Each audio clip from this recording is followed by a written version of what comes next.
Good morning. Oh, we're a little bit lopsided today. There's more people over here than over here. So if you see me go like this during the service, you'll. Yeah. It wasn't you. Okay. All right. Now, welcome to the Unitarian Universalist Congregation of Greater Naples. Whether you're with us for the first time this morning or you've been here for many years, you're very welcome. We hope that you'll join us for refreshments and conversation after the service, through the doors, through the kitchen, pick up something and head out to the patio and join us in fellowship. Our mission statement is on the front of the order of service. It says that we are a welcoming congregation freely seeking intellectual and spiritual growth. We strive to create a larger community of peace, justice, and love. On the back, if you are new to Unitarian Universalism, there's some information for you to look at during the service, but still pay attention to what's going on up here.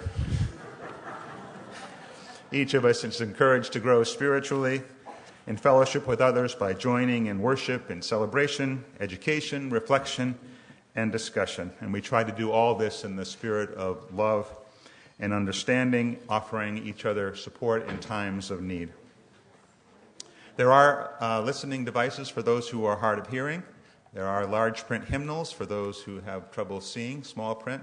If you need either of those two things, raise your hand, and Roger and Sandy, our ushers, will bring you those things this morning.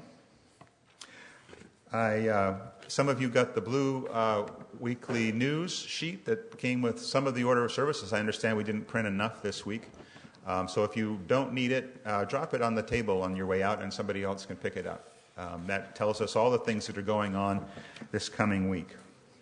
I have two announcements of note. The first is that the Unitarian Universalist Association has called for 4.5 minutes of silence today at 1 o'clock in support of Black Lives Matter, and in memory of Michael Brown, who died a year ago this week, and who lay on the ground for 4.5 hours before he was taken away. So at 1 o'clock, I hope you'll honor that. We will take a little bit extra time in our own silence for meditation this morning in honor of Michael Brown. If the issues of racial justice in the United States are concerned to you, and it should be to every one of us, then there is a new organization that has been formed nationally and with a local Southwest Florida chapter called Showing Up for Racial Justice. SURGE is the acronym. The first meeting of SURGE is August 15th at 11 o'clock a.m. That's a Saturday at the UU Church of Fort Myers. And their first event will be on the 28th of August, a petition drive for the Voting Rights Restoration Act here in Florida. It is in our mutual interest to work for others whose rights are repeatedly repressed. And in fact, change won't happen until people like you and me, who look like you and me, whose skin color is like yours and mine, actually take steps to make change. So I urge you to think about this and to act on this. Let us deepen now into a time of worship. If you have any electronic devices, it's time to silence those. And we'll begin the morning with a prelude.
With those beautiful sounds, we welcome Nathaniel Cornell back to our sanctuary. And many of you know Nathaniel from his growing up here. This is my first time meeting him and listening to him. Thank you. And accompanying him this morning and playing for our service is Milana Strazeva, and I hope you'll enjoy her music as well. One thing I forgot about in terms of the organization Surge is if you have any questions about that, Alan Hemrick just arrived, and after the service, if you have some questions about, Alan, would you raise your hand? Where are you? There you are. If you have any questions about that, then I hope you'll check with Alan after the service.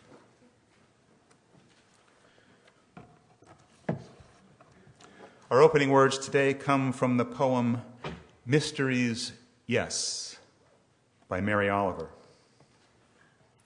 Truly, we live with mysteries too marvelous to be understood. How grass can be nourishing in the mouths of the lambs. How rivers and stones are forever in allegiance with gravity while we ourselves dream of rising. How two hands touch and the bonds will never be broken. How people come from delight or the scars of damage to the comfort of a poem. Let me keep my distance always from those who think they have the answers. And as George Cotland lights our chalice this morning, let's join together in the final stanza of that poem printed in your order of service. Let me keep company always with those who say, look, and laugh in astonishment and bow their heads. That, by way of introduction, tells you that this morning's service is about poetry.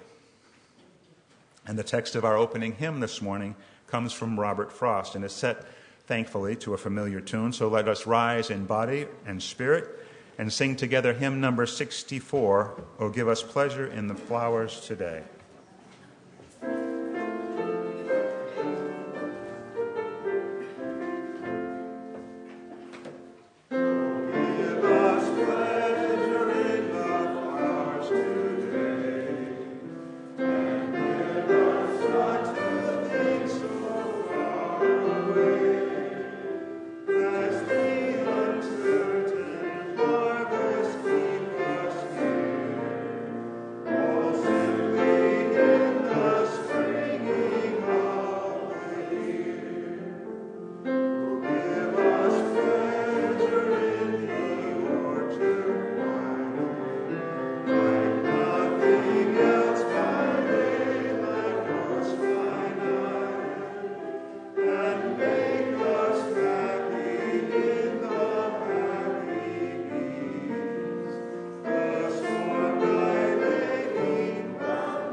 Please be seated.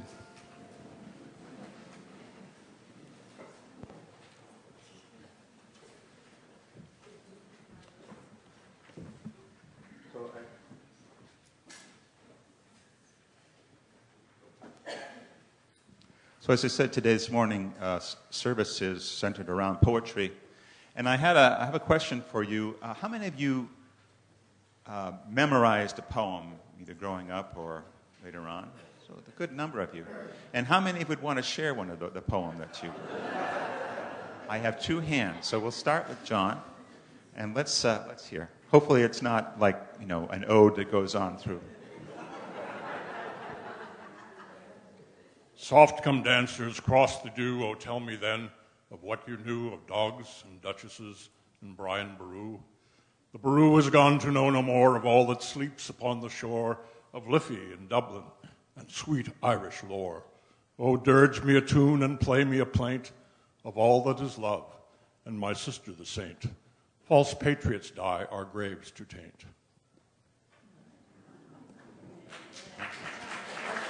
And who was the author of that? John. Oh, that was you. Yes. Wow. Well, then you can applaud now. That was really good.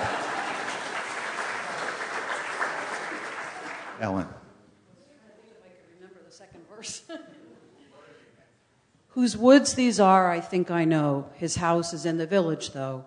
He will not see me stopping here to watch his woods fill up with snow. My little horse must think it queer to stop without a farmhouse near, between the woods and frozen lake, the darkest evening of the year. He gives his harness bells a shake to ask if there is some mistake. The only other sounds the sweep of downy wind and windy flake. The woods are lovely, dark and deep, but I have promises to keep, and miles to go before I sleep, and miles to go before I sleep. Thank you. So, Robert Frost. Does anybody else have something? When I was growing up, in Lexington, Massachusetts, one of the things we almost had to learn was the Midnight Ride of Paul Revere. And, listen, my children, and you shall hear the Midnight Ride of Paul Revere on the 18th of April in 75. Hardly a man is now alive who remembers that famous day and year, and on and on and on. My mom was a wonderful sort of devotee of Ogden Nash, and so she passed that along to me. And there are many of those that I could recite. One of them, just some reason, because I go to the beach a lot, is now sticks in my mind, is Seaside Serenade, and it starts. Now I'm going to forget. It begins when you smell a funny smell, and it isn't vanilla or caramel, and it's not forget-me-nots or lilies or new-mown hay or daffy-down-dillies, and it's not what the barber rubs on father, and it's awful, yet you like it rather. No, it's not what the barber rubs on daddy, it's more like an elderly Finnan Hattie. And it goes on. Rhymes and that kind of meter stick with us, and sometimes they're fun and sometimes they're meaningful. And that's really what our service is about today. So I hope you'll enjoy it. And this is a time when we have an opportunity. Number 352 will remain seated as we sing, and then we'll enter into a time of silence first, followed by spoken meditation.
meditation this morning is by contemporary Chinese poet Shu Ting, For the Loneliness of an Author. Perhaps these thoughts of ours will never find an audience. Perhaps the mistaken road will end in a mistake. Perhaps the lamps we light one at a time will be blown out one at a time. Perhaps the candles of our lives will gutter out without lighting a fire to warm us.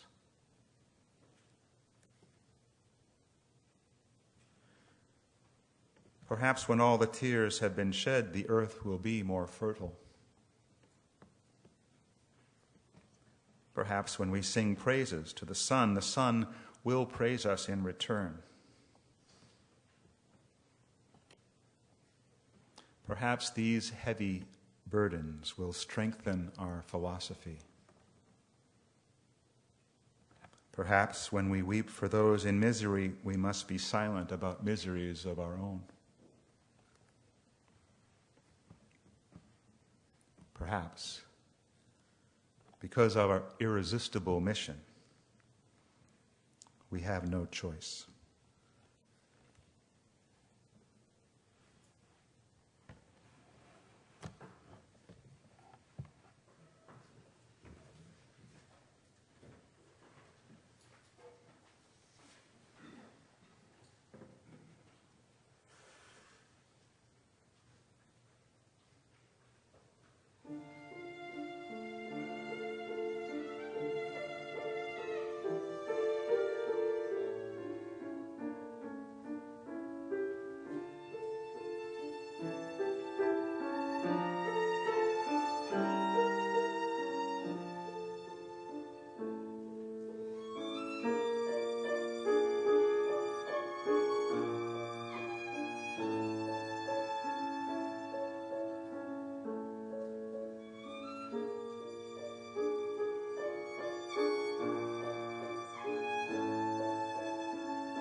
Let's join together in a responsive reading. Number 490 in the Gray Hymnal. Another Mary Oliver piece, Wild Geese.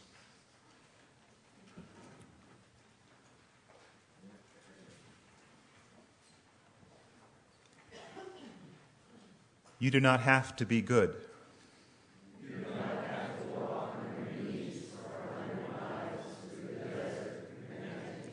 You only have to let the soft animal of your body love what it loves.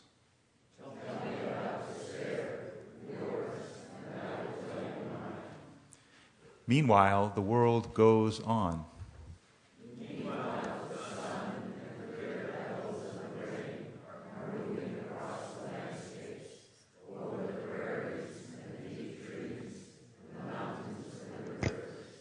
Meanwhile, the wild geese high in the clean blue air are heading home again.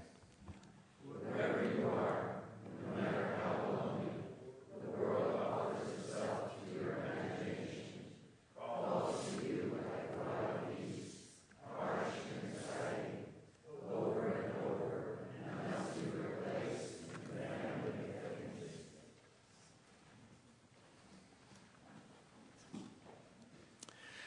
The second reading this morning is by poet Elizabeth Alexander, titled Ars Poetica number 100, I Believe. Poetry, I tell my students, is idiosyncratic. Poetry is where we are ourselves, though Sterling Brown said every eye is a dramatic eye, digging in the clam flats for the shell that snaps, emptying the proverbial pocketbook. Poetry is what you find in the dirt in the corner, overheard on the bus.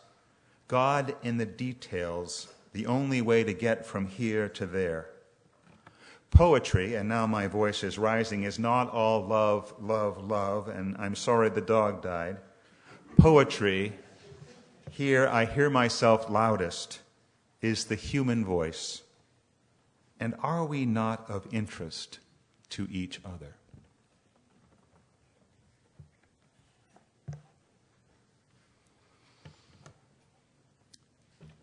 Every week we have an opportunity to express our gratitude for each other, our interest in each other, our interest in this place, by giving to our offering, over and above our stewardship pledge, our weekly appreciation and gratitude for what we share here together at UUCGN. So with that gratitude in mind, the morning's offering will be gracefully received.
I've spoken a few times about the dinner table at my house growing up and the impact that that daily family gathering had on my outlook on life, love, and many other things. As primarily a silent observer, especially in my early years, it was actually a pretty entertaining place to enjoy a meal. With grandparents, parents, 3 older sisters, the occasional guest, the conversation would be interesting, always, sometimes humorous, and occasionally literary. But I don't want you to get too highfalutin an idea about the Fisher household, because my mom would usually find a way to bring everybody back to earth if the discussion got too heated or the air too refined, unless she was the one that was getting heated about something, and then it could go on for a while. Both parents and grandparents came out of an educational system that put a much greater emphasis on memorization than even I remember growing up. So it wasn't unusual for a bit of poetry to enter the conversation every once in a while. And if it did, and all the lines started to flow, my mom would have eventually end it all by raising an index finger and starting an overly dramatic recitation of John Greenleaf Whittier's Barbara Frietchie. Up from the meadows rich with corn, clear on the cool September morn, the clustered spires of Frederick stand, green-walled by the hills of Maryland, round about them orchards sweep, apple and peach tree fruited deep, fair as the garden of the Lord to the eyes of the famished rebel horde. 1 or 2 of my sisters might join in, but it usually end about there with somebody saying, and on, and on, and on. And it was about then I would roll my eyes and get up to clear the table, because if we got to Barbara Frietchie, that usually meant the main meal was over and it was time for dessert. The takeaway from all this, and I don't just mean Barbara Frietchie, and despite the rolling of eyes, was an appreciation for language, especially when the words came together with the form, precision, and power of poetry. And lately, in this work, as I have come to be a more regular reader of poetry myself, I see in it, in its careful and thoughtful, richer use of language, a useful analogy for living, for bringing the skill of the poet into the crafting of a day-to-day life of deeper awareness and meaning. Garrison Keillor, in his role as editor of the Writer's Almanac and published collections of poetry, writes, "What makes all good poems matter is that they offer a truer account than what we're used to getting. They surprise us with clear pictures of the familiar, the arc of an afternoon in a few lines. For me, it is often that surprise that makes a poem, the experience of being caught off guard by the simple juxtaposition of a few words, or a truth that had never been expressed exactly that way or so succinctly. Or even better, having something revealed so that you see it as if for the first time and say, yes. And the poems that stick and prove to be great are the ones that really express a truth beyond the immediate context and circumstance of the narrative. Whether it's a poem about love or history or nature or struggle, a collection of words arranged in a certain way and spoken in the particular rhythms of verse grab our attention and makes us lean in, our ears ready to listen more keenly for that truth we don't want to miss. The poet Elizabeth Alexander, who was asked to write and present a poem for Barack Obama's 2008 inaugural, tells the story of doing a microphone check on the Capitol balcony the day before. Does anybody listen to On Being at all? She told this story recently. She was up on the inaugural stage alone with the sound technician, and while the Washington Mall was quite full with lots of folks, no one was really paying any attention. So when the technician asked her to say some poetry into the mic, Elizabeth started reciting one of her favorite poems, Kitchen Building by Gwendolyn Brooks. And as she continued to recite the poem, hundreds of people literally stopped in their tracks to hear this unknown person to them recite a poem by someone unknown, assumingly to most of them. And as Alexander relates it, these hundreds of people gathered in a darkening sort of cluster, and then when the poem was over, they clapped.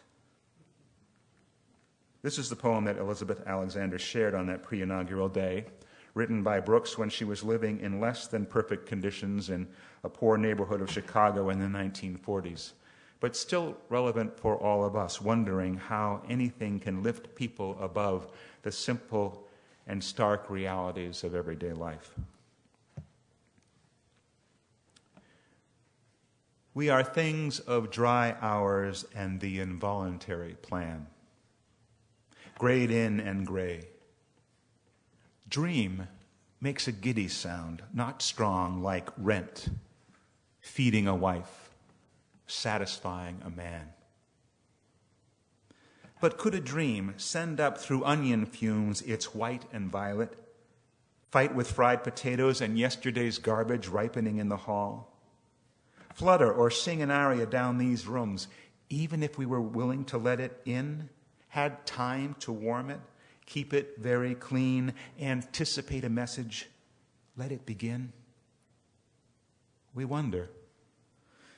But not well, not for a minute. Since number 5 is out of the bathroom now, we think of lukewarm water, hope to get in it. Something about the form of the poem that grabs us. The poet and writer Wendell Berry has written, "The world doesn't stop because you are in love or in mourning or in need of time to think."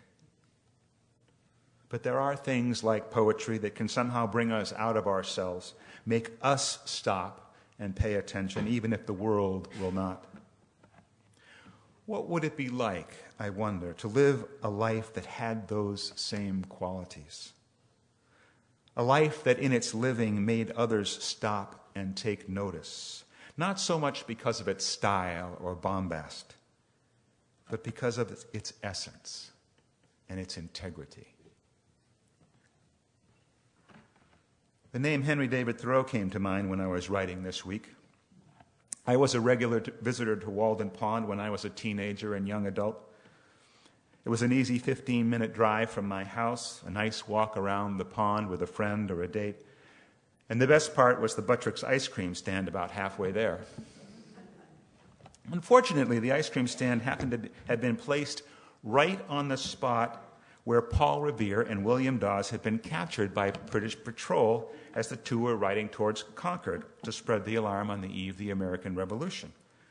So when Minuteman National Park was developed in the early 70s, Buttrick's disappeared to be replaced by a nice stone historical display that, to my dismay, didn't include Longfellow's Midnight Ride, even though we knew by then that there were more than a few inconsistencies in Longfellow's account. When I went to college in Boston, a group of us would occasionally go out to Walden when the weather beckoned, more aware, perhaps awed by the literary connections. I remember one time when we brought out some of Thoreau's writings with us, including Walden, and took turns thumbing through reading the passages. I can't recall if we were passing anything else around at the time, but if we were, I promise I wasn't inhaling. Thoreau penned numerous poems, but my favorite and most apropos for this message might be his shortest.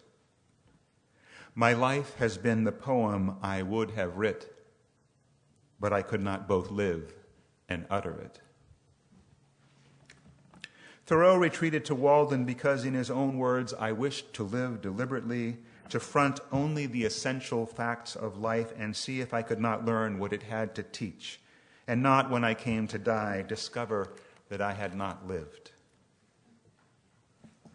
Far from calling us all into the woods or to the hermit's life, Thoreau's study was calling us to examine what is really important, and to pursue that with the fullest of our awareness and integrity, and to build on it to the best of our ability. The closing lines of Walden poetically speak this truth. Only that day dawns to which we are awake. There is more day to dawn. The sun is but a morning star. Mary Oliver caught this essence in her poem, Going to Walden. It isn't very far as highways lie. I might be back by nightfall, having seen the rough pines and the stones and the clear water. Friends argue that I might be wiser for it. They do not hear that far-off Yankee whisper, how dull we grow from hurrying here and there. Many have gone and think me half a fool to miss a day away in the cool country. Maybe. But in a book I read and cherish, going to Walden is not so easy a thing as a green visit. It is the slow and difficult trick of living and finding it where you are. Of course, there is a need for humor in life and in poetry while still speaking truth.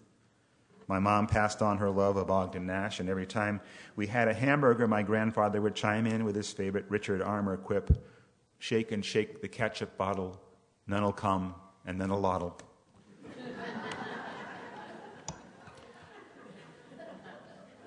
Every time. But I'll offer up the Garrison Keillor poem, Publicity, to keep with our themes of the morning. Listen, my children, and you shall hear of the midnight ride of Paul Revere, who rode along with Sam Prescott and William Dawes, but Revere got the nod because he rhymes with year. So one if by land and two if by sea was given to Mr. Revere, though he was the only one rider of the three. And Sam and Bill gave many alarms to various Middlesex towns and farms, but wound up in obscurity, because the names Sam Prescott and William Dawes were simply not as pleasant to the poet's ear, and so we revere one cavalier, and two were denied their rightful fame. It all comes down to the sound of your name. If Henry Thoreau had been Wally Ballou, would we still esteem Walden as we do? If Emily Dickinson's name had been Misty, would she have gotten so much publicity? So listen, my children, and you shall learn, life takes many an unfair turn, many a hero goes unsung, and I will make this simple assertion. Though you're idealistic and brave and young, get yourself a publicity person.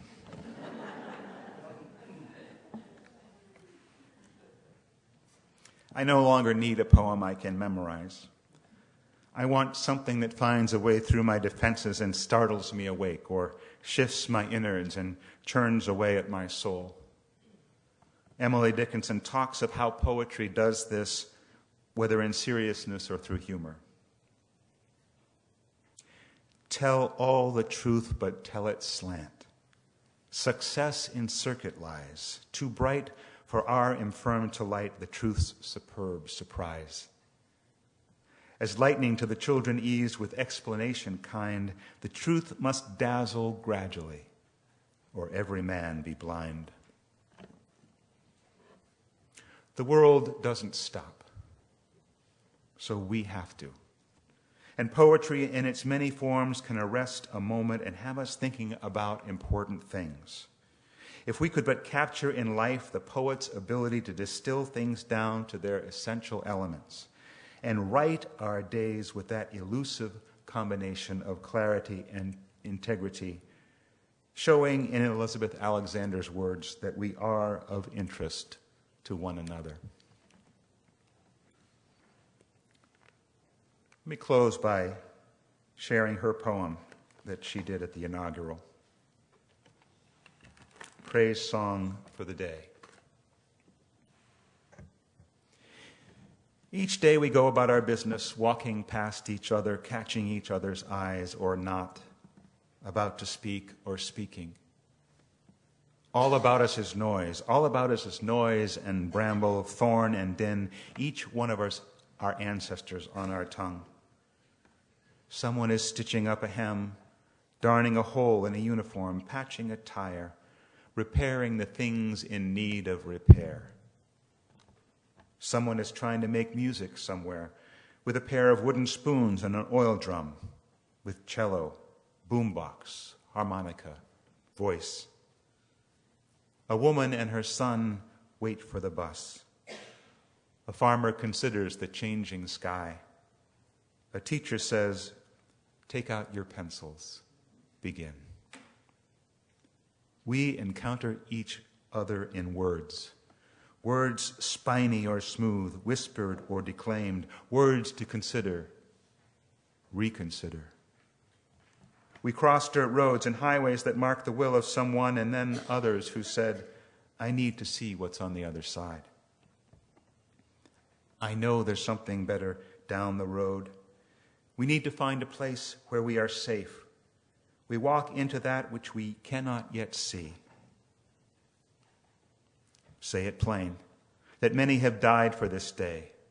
Sing the names of the dead who brought us here, who laid the train tracks, raised the bridges, picked the cotton and the lettuce, built brick by brick the glittering edifices they would then keep clean and work inside of. Praise song for struggle. Praise song for the day. Praise song for every hand-lettered sign, the figuring it out at kitchen tables. Some live by love thy neighbor as thyself. Others by first do no harm or take no more than you need. What if the mightiest word is love? Love beyond marital, filial, national. Love that casts a widening pool of light. Love with no need to preempt grievance. In today's sharp sparkle, this winter air, anything can be made. Any sentence begun. On the brink, on the brim, on the cusp. Praise song for walking forward in that light.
Thank you, Nathaniel and Milana.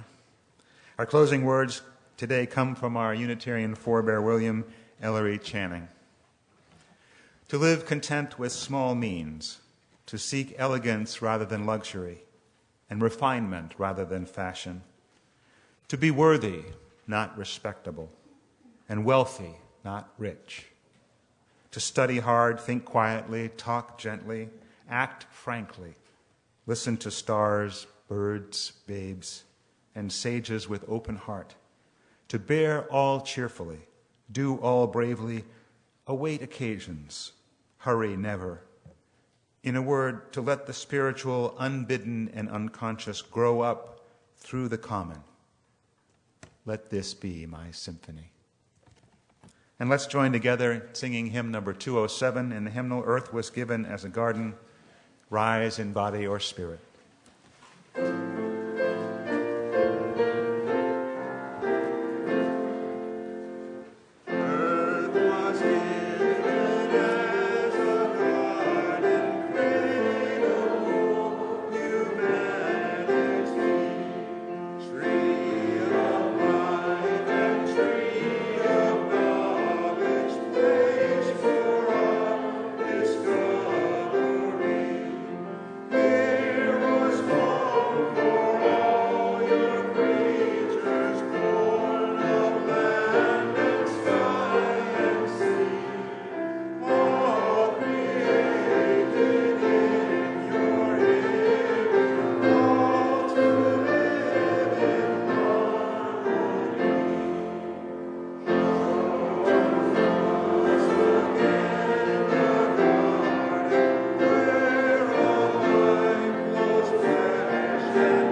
Meanwhile, the world goes on.